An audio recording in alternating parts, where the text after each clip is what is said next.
every one of them. Yeah. Allegiance to the flag of the United States of America and to the republic for which it stands, one nation,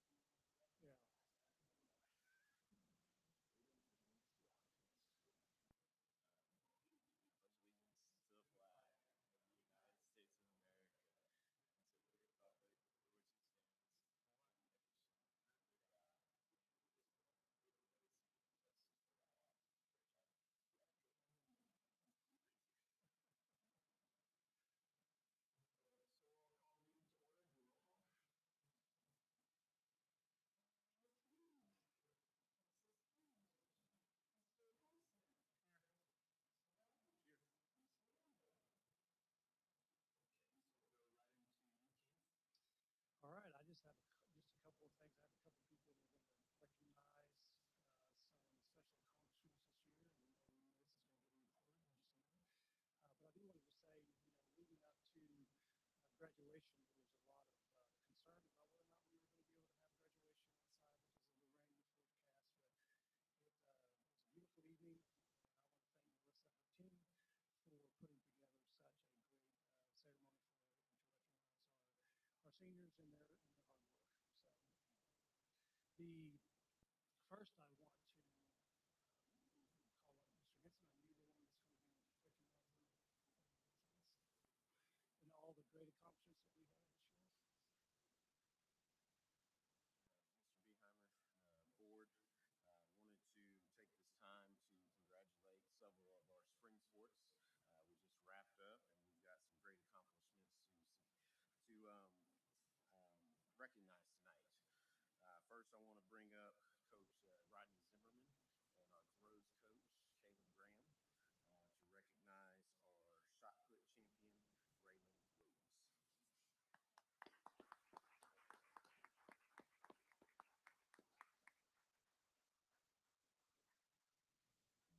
I just want to start with saying, Raylan, first off, great kid, Wonderful student, straight A's, all that great stuff. She's also a really hard worker. I don't get to work directly with her. Coach Graham gets to do that, and I rarely get to see her. That's why I love going out to the regional meet, because when we hit that section, I get to see her. She had a great start. We had a great regional meet. Comes out and breaks the school record, breaks it again at regionals, breaks it one more time at regionals, throwing 43. I got that right. 43 4 3/4. And then she last year as a freshman, she finished third at the regional, finished eighth at the state meet. This year she wins the regional, only regional champion coming out of that regional. And then this year goes on to win the state meet, which is it's difficult to do at any event. So she went out and did that as a sophomore, and she's got a lot of room to grow as we move forward. So it's going to be exciting to watch her over the next couple of years.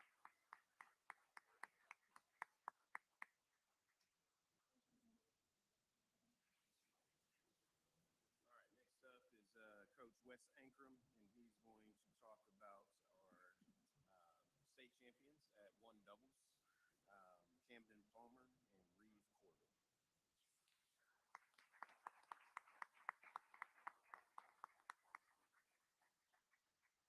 First of all, I'd like to thank the board for all they do to support our student athletes, and especially how you supported Yukon tennis. We host several tournaments each year and are complimented on our incredible facilities. So we're very lucky to have the facilities that we have, and it allows us to do things like host their home regional. So these guys can play at home. It allows us to host many tournaments, and when we do, we get a lot of compliments, and it's important to us to be able to do that. So first of all, thank you for your support in our facilities and what you provide for us. This is Reeve Corbin and Camden Palmer. They're history makers for our program, our first boys state champions. Their record this year while playing together was 26-6. 3 of those 6 losses came from Edmond Memorial, which they avenged in the finals at state and won the championship. Both these young men have poured into our tennis program, have been great examples and leaders of young players. I've told many people before that I can't think of a bad time that we had at practice. Boys were walked away frustrated or irritated. We show up to practice and you have leaders like this, it makes my job easy as a coach. Over the course of their careers, Reeves' career, he compiled an impressive record of 78 and 31, finishing with a winning percentage of approximately 72%. Camden finished his high school career with an outstanding record of 63 and 26, which equates to a winning percentage of about 71%. Camden's also a valedictorian. Reeves also a 3.9 grade point average, so not only great athletes, but most importantly, great student athletes. Both are going to go on to play college tennis.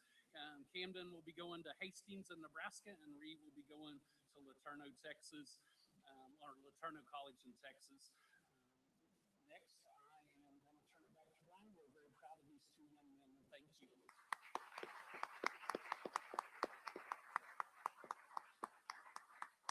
Last and certainly not least, girls tennis. I'm going to bring up Coach Lauren Moore and Assistant Coach Michelle Anker.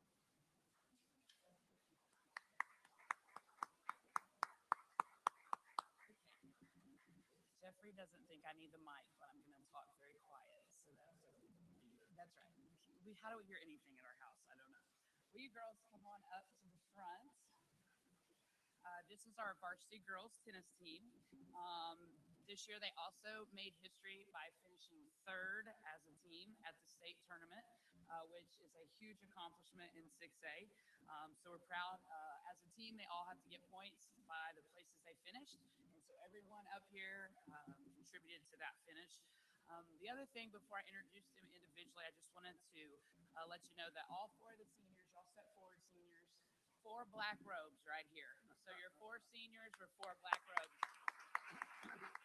So our juniors probably will be in those next year. I'm very proud of how smart our team is, how dedicated they are to their education as well as tennis. So let me talk about them really quick. First of all, Coach Lauren Moore is their head coach, and she has resigned for personal reasons, so we're all going to miss her, but we want to thank you for doing an incredible job with our girls.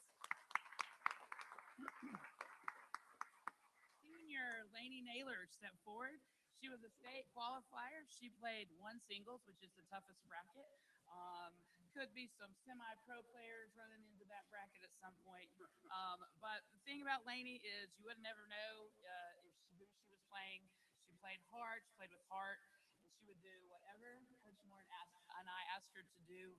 And it was really fun coaching Lainey Naylor. Singles, Miss Autumn Brown. Autumn played 2 singles and finished 6th in the state, which is just 1 place shy of making the podium. So we wanted to build an extra one because we wanted her out there because she totally deserved to be up there. She plays with hustle and determination, and as you can see, she can be found with a smile on her face most of the time. Thank you, Autumn. Great season. Next we have 2 doubles. You guys aren't even standing by each other. This is like a breakup already. All right. 2 doubles, junior Claire Bowen and senior Ellie Websack. Girls only played 1 year together. However, they made it a memorable year. They kept us at the state tournament until after midnight, the first night of state. Losing the first set, I know if you don't understand tennis, you'll still understand this. 0-6, we were the 0. So that was not a good start for us, but they fought back. They had grit and determination. It was unbelievable watching them play and fight, win the next 2 sets to reach their goal of making the podium, which was an incredible year for them. They also won the Yukon tournament and ended up on the state podium, finishing 4th place.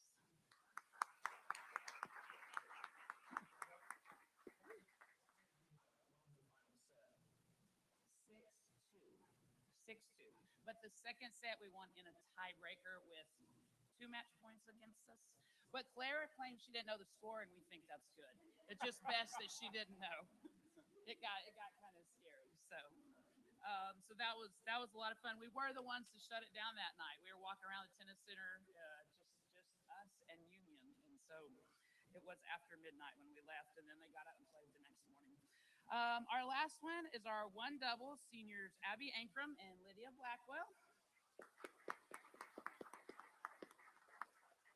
Lydia and Abby have played together for 3 years and have a career record of 73 and 18. They placed 8th their sophomore year And then last year, they made it to the podium and finished third their junior year.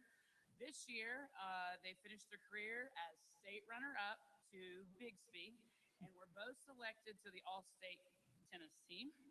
They were the COAC conference champs, the regional champs, and this year compiled a record of 31-4.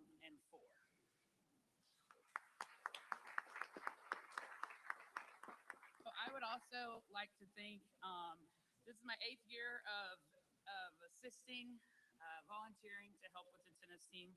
And I can remember coaching with Coach Moon when I got here 12 years ago.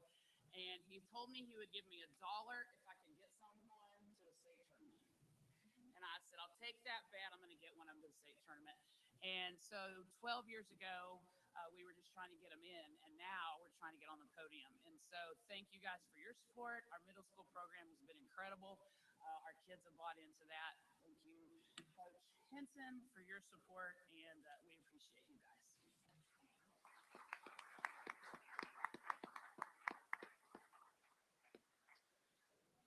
All right, Miss Barlow has some recognitions and a report to give.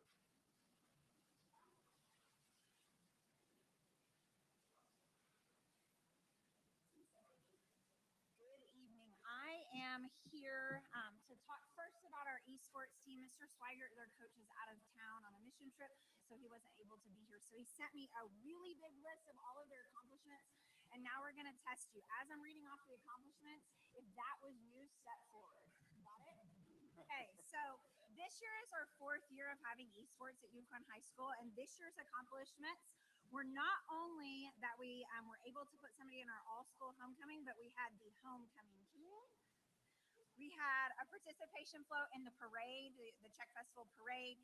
We set up a full streaming set, and Jack's not here. No, Jack Deaver does our streaming, and if you helped do streaming, I know you did. No, don't step back. You did. You guys did. Okay, well, they're not going to play along. We were able to go to Overwatch State. This fall, we had our Marvel State champions, not only in one league, but in 2 different leagues. They were the state champions. Are we following along now? There we go. Super Smash Brothers State, Valorant playoffs, Fortnite playoffs, Madden playoffs. It's like our Apex team went to state. We went to the Skyline tournament. We're invited to that and won that tournament in Marvel Rivals. We also have been invited because of that streaming setup to do shoutcasting for a lot of different events. So we get invited to these tournaments also to do the shoutcasting and run all the technical help and all of that setup. So they do such a great job with that. We have our first ever esports booster club was established. Thank you, parents, for that. They had a banquet for esports. We went to the Mario Kart playoffs, the Madden playoffs. Come on, yeah. Let's see, Apex Nationals. We had 2 teams in that, and we placed 3rd and 4th in that Nationals tournament. Went to Apex playoffs in another league. We play in like 3, sometimes 4 different leagues, 2 at the state, 2 at the national level. Marvel Rivals, we went to regional playoffs. Both teams went, and then one of our Marvel Rivals teams went on to state. We added iRacing, and they made it to state in Formula 1 racing. Marvel Rivals joined a national week-long tournament. They got to do that. They were invited to SMU Esports, so they went to tour there. They were state eligible. Eligibility was an all-time high because we know that connected kids are academically successful, just like was visited with about here. Signing day, we had several students, 6 of them actually, that have received scholarships to go to SMU to play esports. So that's a huge accomplishment. And then we had the top 5 in regionals out of 247 different teams, top 5 in state for that same Marvel Rivals team. And then we did shoutcasting for Apex State.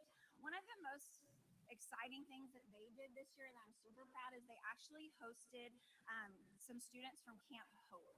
So Camp Hope looks for a lot of different opportunities for students with trauma in their background, and Camp Hope brought some kids out. These guys spent an evening with those students teaching them how to play various games that we have on our equipment, so that was great. And then we ended the year with a 2nd place finish at Nationals for Marvel Rivals.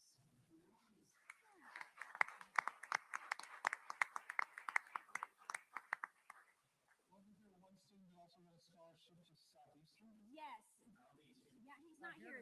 Yes, scholarship also to Southeastern for esports as well. So 6 to SMU, one or 5 to SMU, 1 to Southeastern.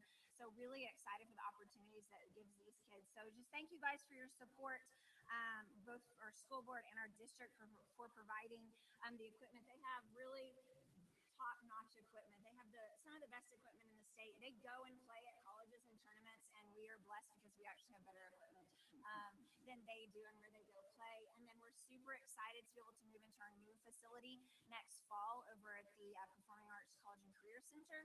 And there they will have 24 computer setups, 24 PCs, so we can actually start to host these tournaments for different students to come and visit. And then it will actually be able to be live streamed into the auditorium for parents and spectators to come and watch. So another huge round of applause for our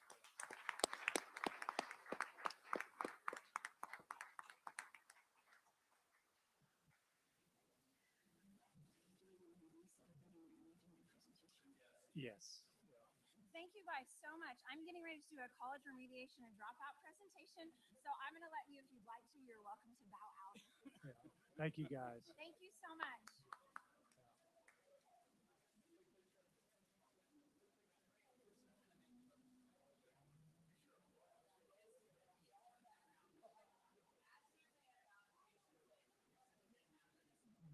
Get in the picture.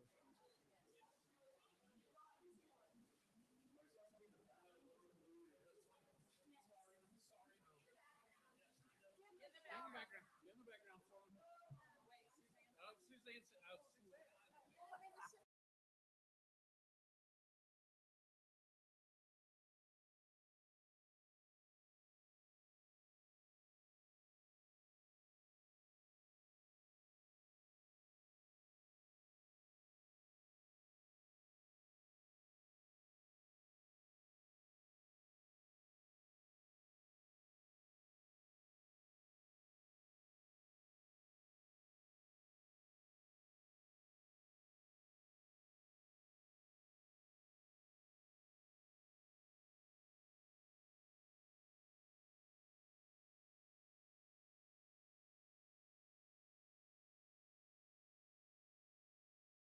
So just as we typically have talked in the past, this is a report of some really interesting information, but it is a requirement that I present this to you guys each year. So we'll just get started. Again, a reminder that with the college remediation report, this is data and it runs a year behind. So we talk about that each year when I give this. But the interesting piece to it this year is the data that was reported back from the Oklahoma Regents showed us it actually now is in-state college and universities, both public and private. So typically it had just been public Oklahoma universities, but now it includes those that data from those private institutions as well. So what we're looking at here is the number of students actually attending college. This is something that the Regents provides us with before I launch into the remediation rates of that. We're always looking, obviously, as our class sizes grow, we want to continue to see the number of students going to college continue to grow.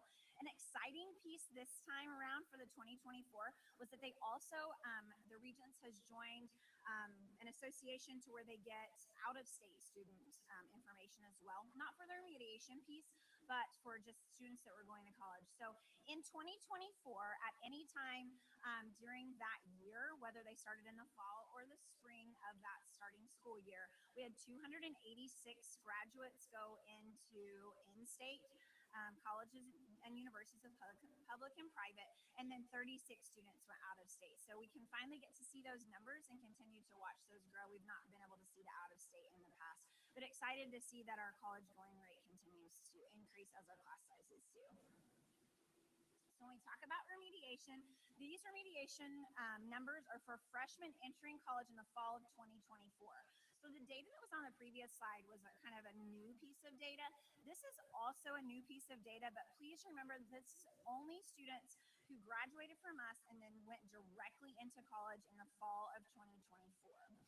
So what they're doing now is they're giving us information back in regards to students that had to go into what they're calling developmental classes, which those would be what we typically refer to as remedial courses. But they're also giving us some information on students that had to go into co-requisite courses. So developmental courses were courses that students were taking for 0 credit. And then co-requisite courses were courses where they were having to start at a different level, not typical to students entering college, but they weren't necessarily those 0 level courses that didn't count for anything. And so with that being said, we've got some new types of data here. I will tell you that we did not have any students that had remediation in science. Then in English, we only had 1 student that had to go into a developmental course, and 6 went into a co-requisite course. Math, we had 25 that went into a developmental course and 19 that went into a co-requisite course. Those numbers next to that are the percentage of total students. Reading, we had 4 students that went into a developmental, but none that went into a co-requisite course. And then the unduplicated number, if you'll remember, the unduplicated number is the total number of students that had to go in. Because sometimes a student might have to go into a developmental math and English class. So that's just the total number of students. So we had 28 students of those students that went to college in the fall of 2024. 28 of them were in a developmental course, and 25 of them were in a co-requisite course. So we had basically, if you look at that, about 10% of our students who went to college in the state of Oklahoma in the fall of 2024 had to be in those co-requisite courses. That is my understanding. It's a very new number, but that's my understanding that that is a credit-bearing course, yes. So this is just tracking our data over time. So since this is a new set of data, I chose to use, still using the remediation or the developmental numbers. And so you can see over time, just tracking that, the red was in 2024. Again, the data comes to us a year behind. And so you can see where we've typically been at with English and then where we were at for the 2024. Our math, again, that remediation number went down. The percentage, so we're obviously looking at that to make sure that that number is represented. Reading up just a little bit, we had those 4 students for reading, and then you can see our overall unduplicated number of students that had to take remedial courses. That piece went down. Again, we're kind of comparing apples to oranges because they're looking at remedial versus co-requisite courses, but I still felt it pertinent to show you both sets of data so that you can see where we were at. And again, the ACT score is what dictates the remedial, developmental, co-requisite courses. And so a student's ACT course going into that is what's typically dictating where they're being placed. So some things that we're looking at always would be our ACT. So this year we really hit the ground running on ACT for our juniors. And we actually did it in grades 9 through 12. So we had a lot of training with our teachers, and our students were actually getting daily ACT prep. The teachers had the choice to do it daily or weekly in all of their classes. So we were working on math and math, English and English. We were working on reading, the reading portion of the ACT in our history classes and in our elective classes. We were working on ACT skills and electives as well. And then in our science classes, we were working on the science portion of the ACT. So students were seeing 5 different questions each week in each of their classes. And so really trying to help those students raise their ACT scores. We've been provided solution tree professional development through the district, and that funding has gone to bring in a coach to our school who this year she talked about intervention and instruction. It's super beneficial for us. We continue to teach our college and career math, which we've called SREB math, and that is to our seniors. So our seniors who didn't quite score high enough on their junior ACT, they take college and career math ready for us their senior year, and then the district graciously provides those students with an opportunity in the fall to take the ACT to work to get their score up so they don't have to take remedial or co-requisite courses when they get to college. We're currently using the NWA MAP growth assessments. We just finished our 2nd year of this, and it's been just a great opportunity for our teachers to see where students are at 3 times throughout the year, and then for students to see their growth. It's a nationally normed test, and our teachers all say that is very true to where the kid is at. And so we've just really enjoyed looking at the data from that test and then also talking to the kids about the opportunities for growth and achievement there. We've been using Imagine Math and Algebra 1 and Geometry as an intervention tool. We continue for our 8th, moving into our 9th year, have Rethinks, so we have our school day intervention program, which happens between 2nd and 3rd hour. Students can be put into a closed session where they're being retaught essential skills and standards. The ACT suite of assessments. So I talked about ACT prep for our juniors, and then I said, well, we actually did it 9 through 12, and that's because we provide the pre-ACT 8, 9 for our 9th graders. They take that in the fall, and then our 10th graders take the pre-ACT and then 10th grade in the fall, and then ACT is for juniors. But having that suite of assessments helps our students and families, teachers, and us as administrators look at that data to track where we're at and where we're going.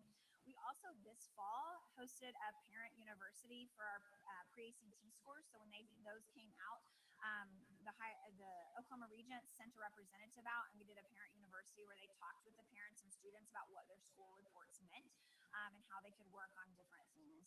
We also do common formative assessments at the high school, so we're able to do that data analysis that the second to last bullet mentions. So we're able to really hone in on essential skills and ensure that all of our students are mastering that.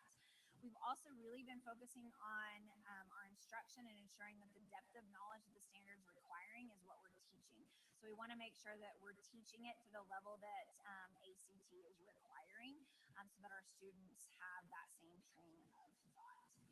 I went through that really quick, and that was our college remediation numbers. Do you guys have any questions on our data or any of the strategies that we're currently using?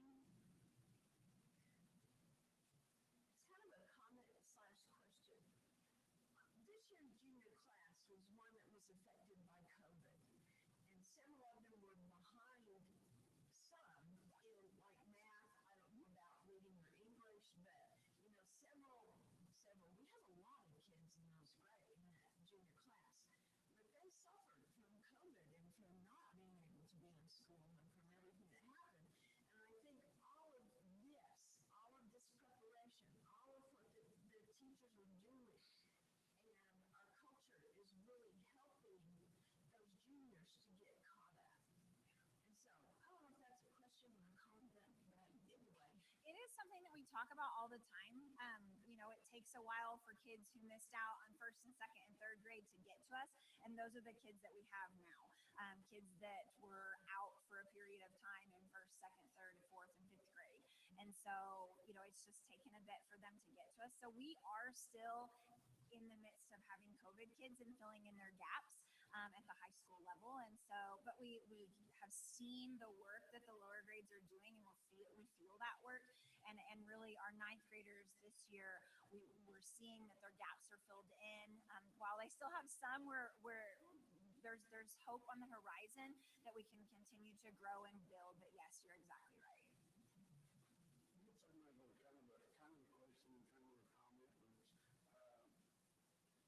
We do a lot of testing and get a lot of information, collect a lot of information, and then we use it to work with the kids that need help. And it looks like we've had some good results from what we've been doing. It still bothers me that Oklahoma, in general, it's a bad rap, or I can say rap, for being 50th in the country. Are the rest of the schools doing the same thing we are doing, or why? Do you have an opinion on why our state totals are not any better than they are? I don't know that I can speak to the state, but what I will say is that the work that we're doing is being done in schools across our state. Okay. We're the only high school in Yukon, so I collaborate a lot with schools across our state and to figure out what they're doing, how they're preparing their kids, and they do the same with us. And so we're all in this together to make Oklahoma kids get them where they need to be, right, and to fill in those gaps. And so I know that this work is happening across the state of Oklahoma because my peers that are also high school principals are doing the same work, and we collaborate all the time around the word. Is this the first year we use the SAV method? No, we have used it, oh gosh, probably, I don't know. It's probably 7 years, maybe 8. We've used it a long time. Was that 6 or 7? That's what I was trying to avoid saying, but yes. So are we seeing a downward trend as the students not having to take 0 math classes and stuff? Yes, and I think that's that's what's helping us is not only are we teaching them the SREB math, which is really kind of an introduction to college algebra, but it's the skills necessary for the ACT. But now, over the last 2 years, we're offering and encouraging them to take that ACT that the district provides them in the fall. And we're seeing that kids are scoring well enough on that test that a lot of them actually go into concurrent math second semester. So they're already scoring high enough to get into that non-remedial course. And so it's a combination of, yes, we've been offering that, but now that we're providing them another chance at the ACT, we're seeing great success. So the next part of my yearly presentation is the dropout report. And so this report, again, is going to be from 24-25, not the school year that we just finished. We're still wrapping all of that data up. And so this is, again, a dropout. I talk about this each year that I'm up here, but just remember that this dropout report and these numbers cover students in grades 9 through 12. And with this being said, it's not, we sometimes get confused with our percent of students who graduate, what our graduation rate is, and the dropout report, two separate things. These are students that left us during the 24-25 school year that didn't enroll anywhere else. We couldn't find them, or they left for things like homeschooling, but kids that didn't enroll in another institution. That's what I just said. That's all those things. Okay, dropout trend data. So for the school year that ended in 25, so 24-25, we had 29 students out of probably at that time, we probably had around 2,800 students total, and 29 students out of the 2,800 did drop out. What I've done on the next several slides is to really kind of build you a picture of who those students are. So of those 29, 15 of them were on an IEP. 16 of them were on free and reduced lunch. And then by grade level, this is an interesting take because oftentimes we think about our dropout students are typically, our mind goes to 12th graders. But you can see that we had 2 of those students in 9th grade, 6 in 10th grade, 12 in 11th grade, and 9 in 12th grade. And again, this wasn't the school year that we just finished. It was the one prior to that. But typically we see our highest numbers in the 10th and 11th grade. In 12th grade, those numbers go down because of some of the things in the programs that we have, and really working now to expand those to other grade levels. Interventions that I want to talk about. What are we doing to connect to kids? You saw that number has gone up, right? So I want to explain just a little bit before I jump into these interventions. You know, it's becoming more and more common for us to, Suzanne, we talked about students coming off of COVID and things like that.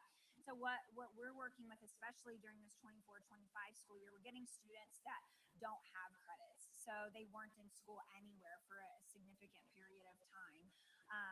And so I don't know what percentage of those students were the students that were credit deficient, but we're really working hard to get students that are coming to us at 18 years old that don't have any credits at all. So we've got to get them 46 credits by the time they age out. And we're working really, really hard to do that. But know that I expect that number to go up a little bit before it goes back down, because we need to get those kids in true 9th grade and start earning credits. But we really, over the past couple of years, have seen a massive increase in students moving in that are very credit efficient. What we tried to do, I'm sorry. How old do kids have to be when they are no longer eligible for public school? 21, not on an IEP. Until they're 21. Yes. In that high school diploma. Correct. And we get credit back. So now I'm talking about graduation rate. We get a score on a report card for kids that we graduate in 4 years. But now the state gives us credit back for students that we graduate in year 5 or year 6 as well. So that's where the alternative school comes into play, because students that don't graduate within 4 years don't come back to Yukon High School. They go to our alternative school. So things we do to connect kids on campus. We've been very successful in our second year of advisory. So I talked about Rethink earlier. We have Rethink on Tuesdays and Thursdays, but Mondays, Wednesdays, and Fridays we have advisory. We just finished our second year, and students loop with their teachers. So they had the same advisory teacher 2 years ago that they had this year.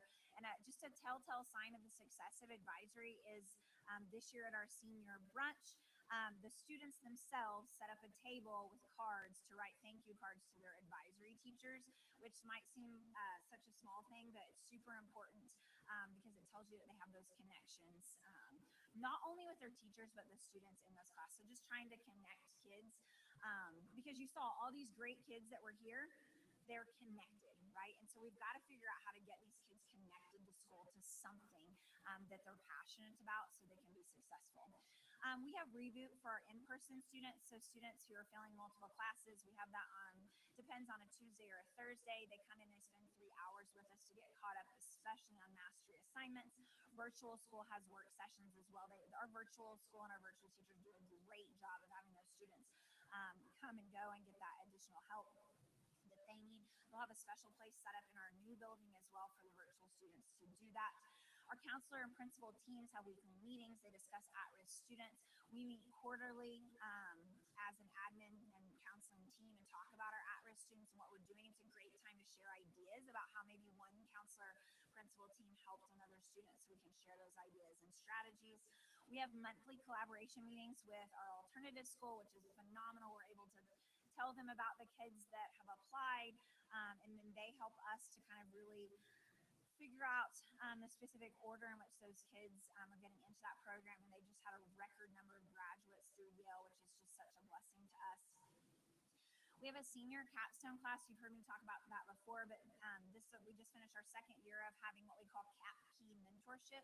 And so we're really trying to hook those freshman Keystone students in, and then giving seniors some of that pride and some of that responsibility to connect to those kids.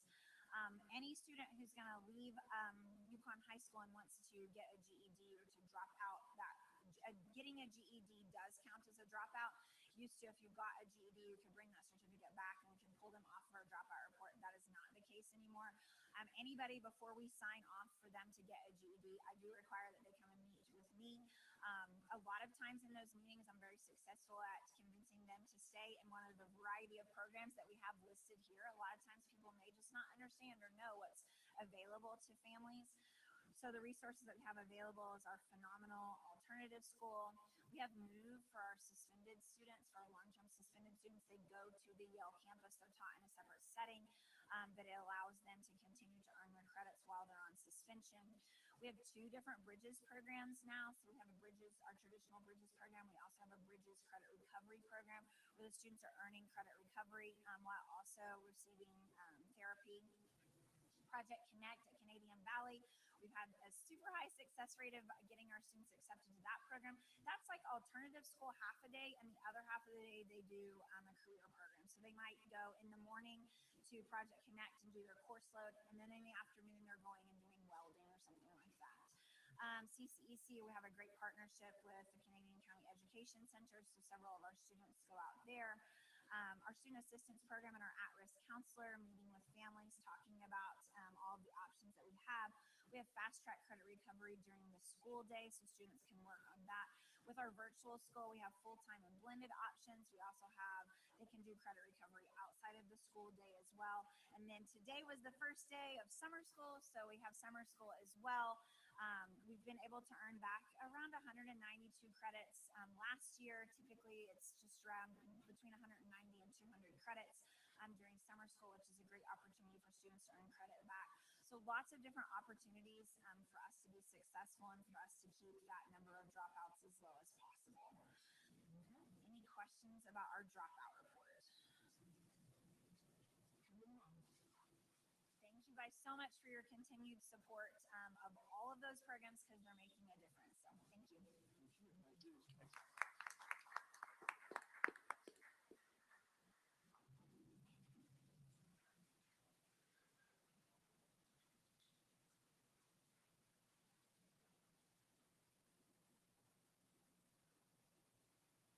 Okay, so we move on to item 4, board member comments and communications. Individual board member comments. We'll start with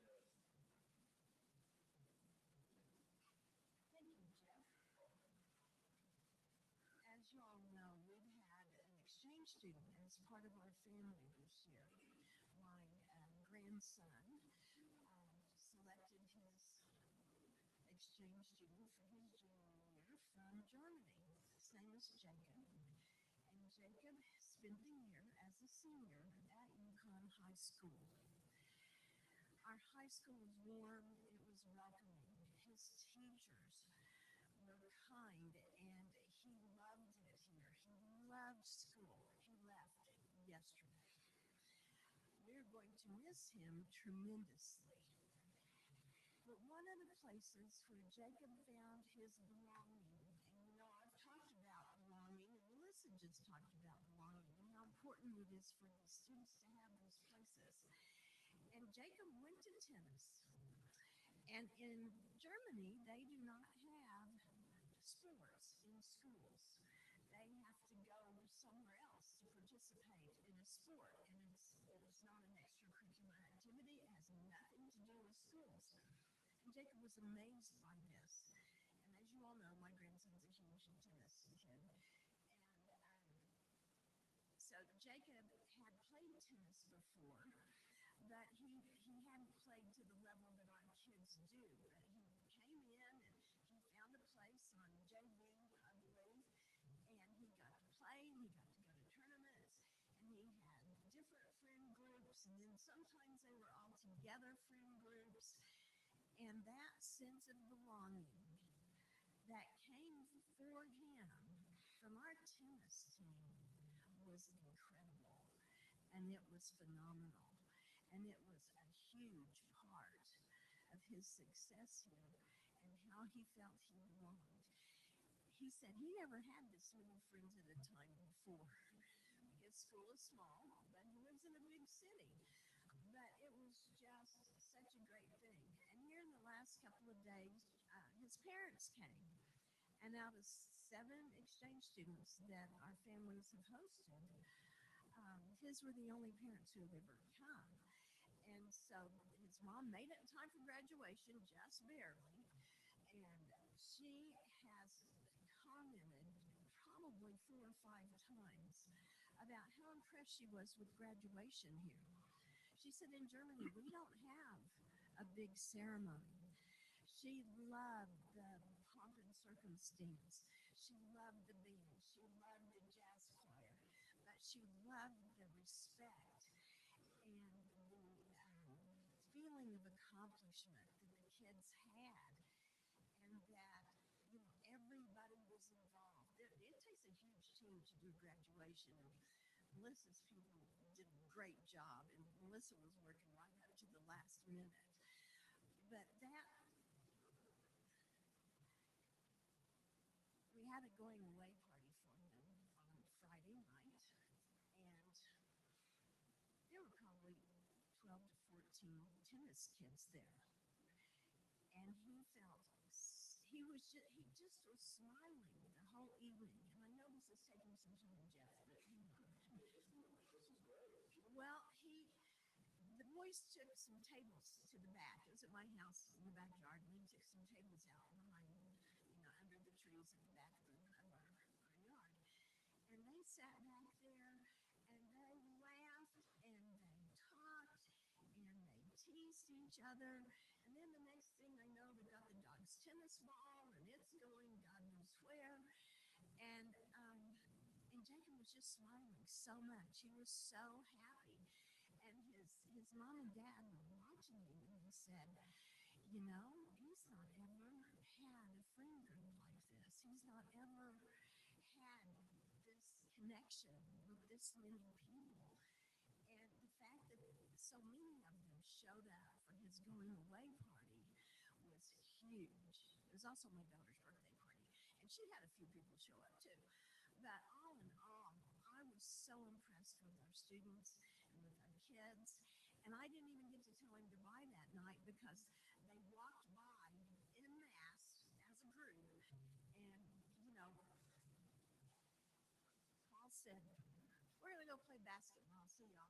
And they all left. So the next night I got to say goodbye to them before they left yesterday morning.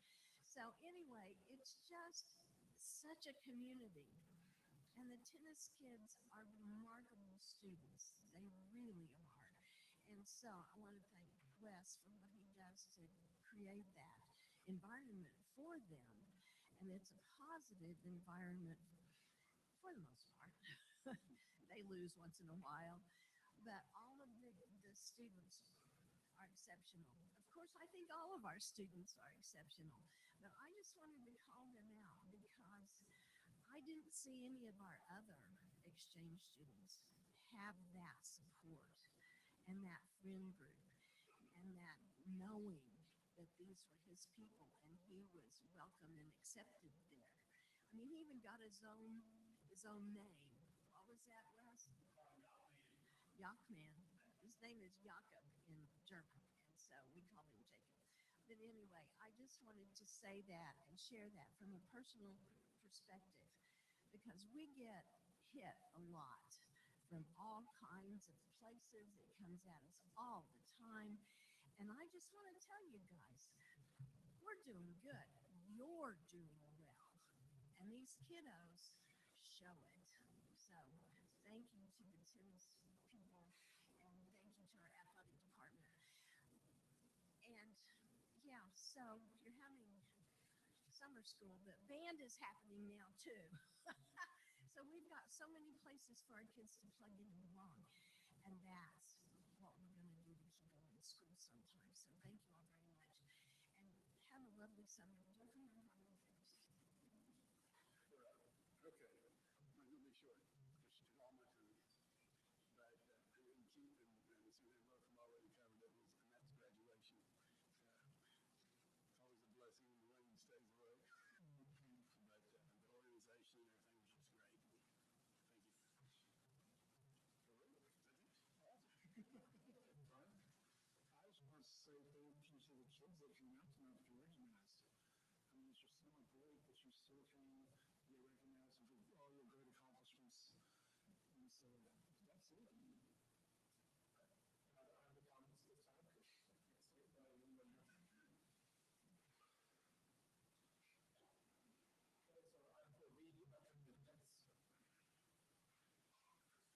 It's not really involving school, but it's indirectly. So there's a big election coming up in June on the 16th, the primary. And I just ask that people get out and vote and make sure, if you are interested, in making sure that they support education. Who do you vote for? Item 5, do we have anybody that's requested? So we go on to item 6, the finance consent docket. All of these finance items will be considered discussed, approved, disapprove by one vote, unless one of us wants to have them separated out.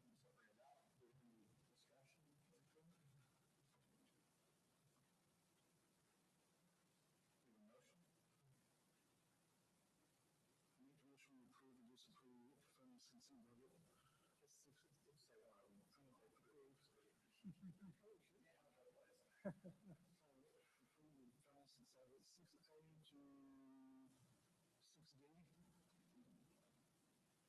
Second. Second.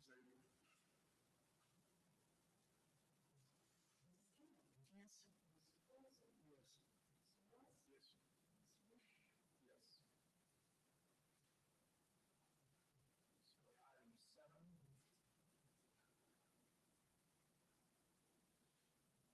Not keeping that, I'm sorry. Yeah.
city doing that since we're not fully utilizing that building. We do get some revenue on it, but it does not cover the costs.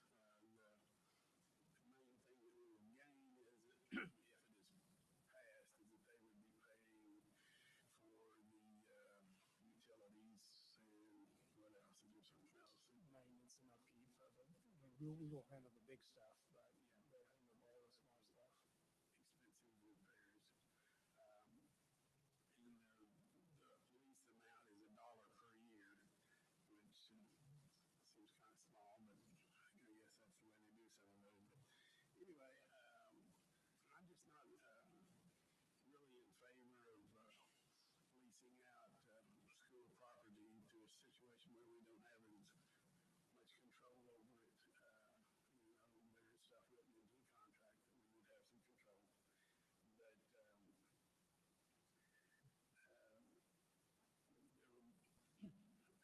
we really don't know what all they would be leasing it out for. We know kind of what we've leased it out for different organizations. But back when the first discussion came up, I had some questions and concerns that I gave to Mr. Sinar, and I'll just kind of go through a few of those. One of them was whether food and drink would be allowed in the auditorium, which if you've ever been in a movie theater, if there's food and drink allowed in there, which they all do because they make good money off of concessions, it becomes a sticky floor, a lot of work to keep it cleaned up.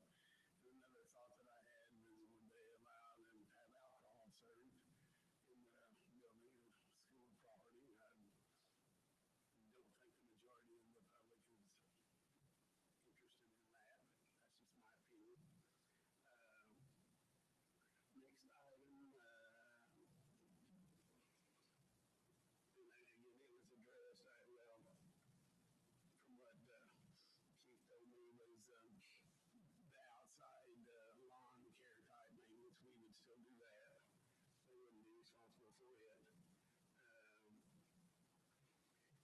On the utilities, he gave me some kind of estimates, but it's not, that's all it is. It's kind of a, I don't know how to describe it, but it's not very precise, I guess, because a lot of the utilities are tied to one of the other buildings or some of the other buildings. So it just would be an estimate of what we would actually be saving if they were paying those expenses. The other thing, all they talked about, they would pick up the utilities, and we would still be responsible for the major repairs and the insurance, which is not cheap. So I'll try to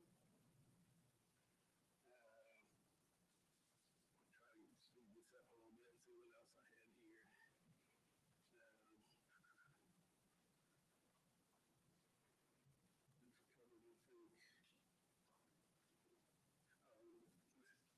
People that I've talked to in the community that I kind of have, I guess, a few people that I try to get a pulse of the community sometime, and they were not, the people I talked to is not in favor of renting the building out.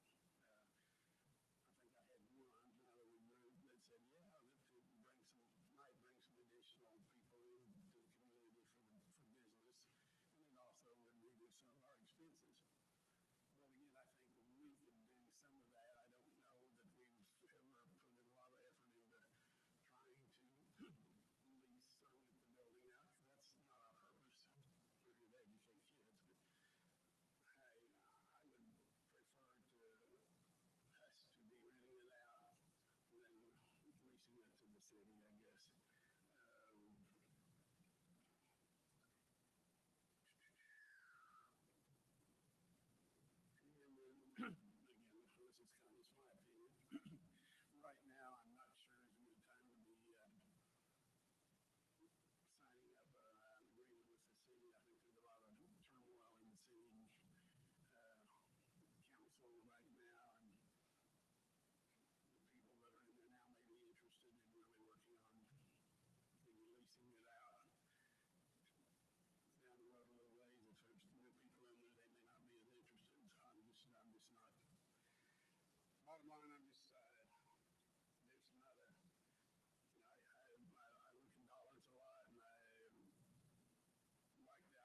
buildings are like roads, they deteriorate faster. They do better with people in them. And so I would like to know that, really the ultimate control of what goes on in that building. I think that there may be a possibility that, Keith might come and say, hey, we don't want to have this on our property. Because it is still our property, and I'm sure the lease agreement will cover a lot of that kind of stuff. So unless we want to start having a real estate portion, hire somebody to do our real estate, because we have a lot of real estate. And buildings and all that kind of stuff. And that's part of it. And I do appreciate that concern with city floors and all that kind of stuff. But that too can be in the lease if we need to.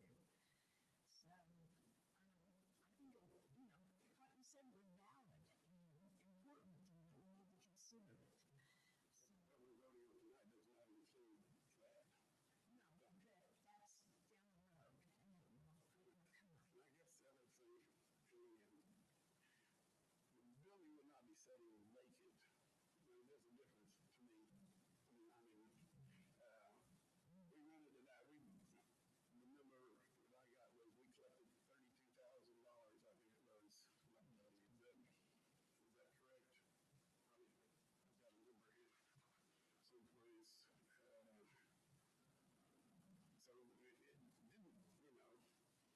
a whole lot, but still it must have been used fairly frequently to come up with 32,000. Oh no, here I don't know where I got 32. It says approximately 30 to 35,000. Yeah, so I want to talk about just a couple of different things there. One is I want to be, James, correct me on this if I'm wrong, but the building would sit vacant by the sides for the time that our middle school would use it, because to operate it, we would have to hire somebody full time to run that facility and bring it out and to keep it up. So we would not need that facility because we have the new one coming online. That's the biggest issue, and that's the reason why we're trying to get a tenant in there that will take care of the facility. And not that we would let it go into disrepair, but Suzanne's right. If you let something sit for a while and it's not being occupied like it is currently, then there is a greater chance of it deteriorating faster. And that's what we were trying to avoid. We were trying to be good stewards of our property and not letting it just sit there. And also being a good partner with the city, they felt like they had some opportunities that they could have for different concerts and those types of things to bring in the city, to bring in revenue to the city as well. So I think probably what we need to, whether it's if they're existing, no, that's one thing, but if there's things that you would like to see in the contract, you can, I think, being if I'm wrong, you can add those things in with the per approval to the city, or can do that, or we can table it and come back to it.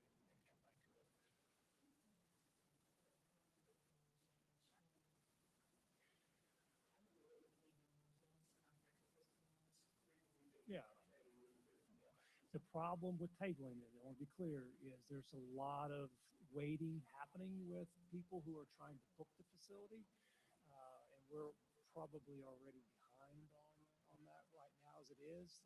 There's a lot of people waiting in the wings to see, are they going to have to find another place to go because that facility won't be open for them to utilize and that need that size of facility. Who took care of the leasing before? Wes. And Wes is retiring, and Josh is moving to our new facility. He's taking over the new facility. So he won't be able to run both.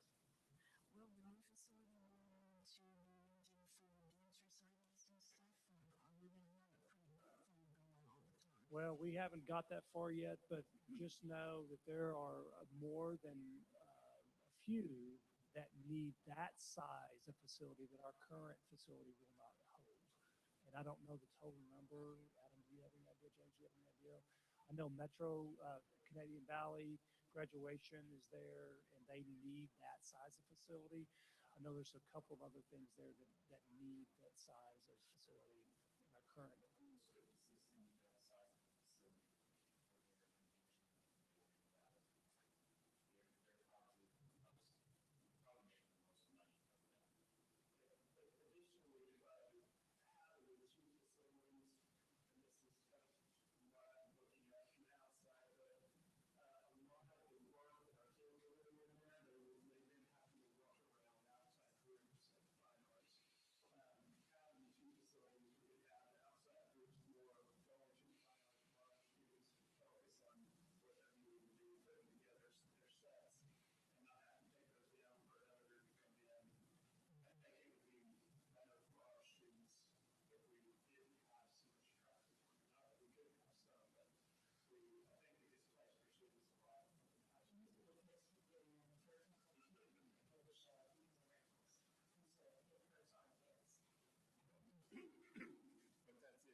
Yeah, it's just this one specifically. Yeah.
Session.